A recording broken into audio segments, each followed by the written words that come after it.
This is us. Our life. Our story. Our home. Hi guys! Hi guys! Mag-hi ka. Hello!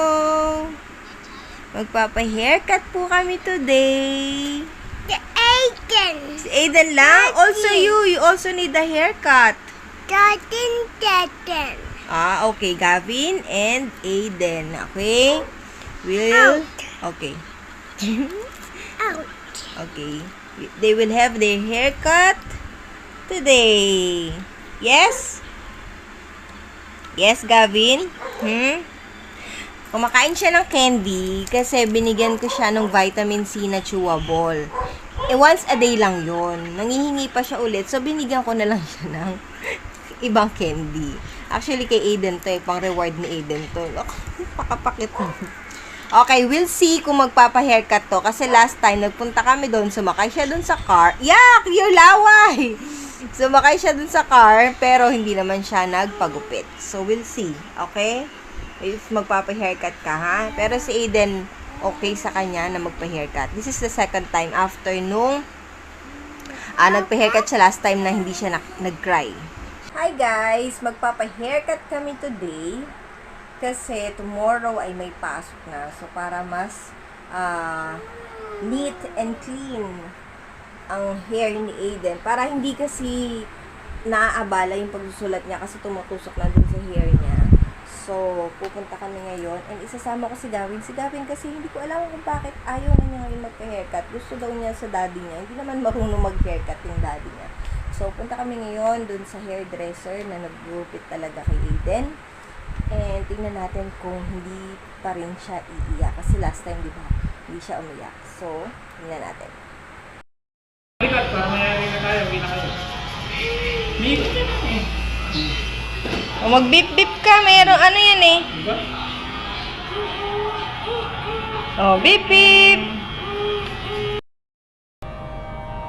Wop! Bilang ako kabila. Wop! Nakikiliti ka ba? Ganito yan eh. Sa likod, pero dito wala. Gagalaw. Bawal mag-move. Walang galaw. Close your eyes lang. Close your eyes. Ayan. Ayan. Close your eyes. Brush. Wop. Wop ya.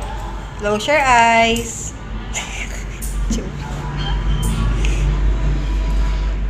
Ay, pogi ka na pag dilat mo. Ay, nantok pa.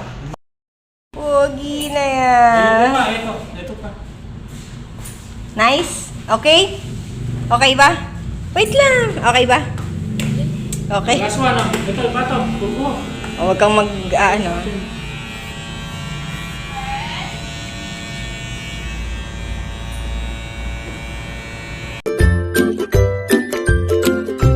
Na-watch kita sa YouTube.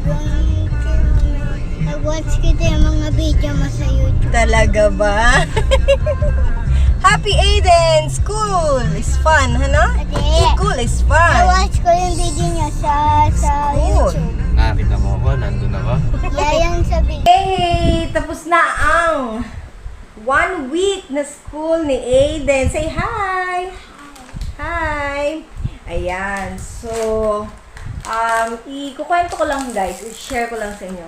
Siyempre sa mga dati na naming viewers pa, nung mga nagbi-video pa lang ako about sa mga signs na nakita ko kay Aiden. Nabanggit ko dun sa video na yon na yung mga pangarap ko kay Aiden na tawagin niya akong mommy, sabihan niya ako ng I love you. Right, Aiden?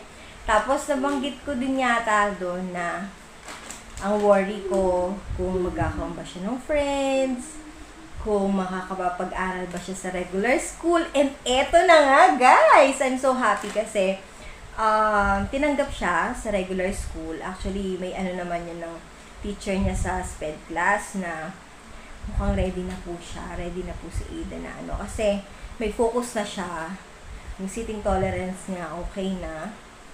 Kaya lang, syempre, from panghapon na pasok, naging 8 o'clock ng umaga, na super aga na kailangan namin gumising ng maaga, kailangan ko siyang i-ready ng maaga. Syempre, adjustment. Eh, alam niyo naman, ang mga batang nasa spectrum, hindi sila agad-agad makaka-adapt ng change. Ayaw nila ng change. Ayaw nilang nababago ang routine nila. So, yun ang ina-adjust pa namin sa ngayon.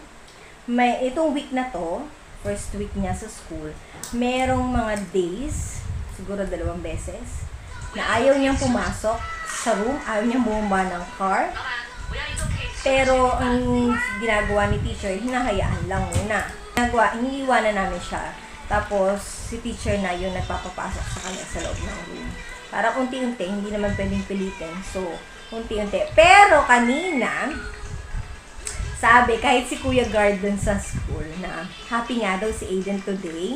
And, meron siyang star. Ang star. Sinabi ko naman sa teacher niya kasi, isa yan sa nagpapamotivate kay Aiden pag nakakakuha siya ng star. Kasi alam niya, meron akong surprise pag meron siyang star. Ayun, yun lang. Na-share ko lang. Okay?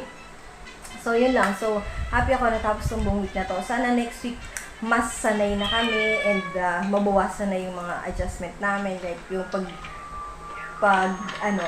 pag-gayak sa umaga, tapos yung pagpasok, ayaw niya. So, sana mabawasan na yun.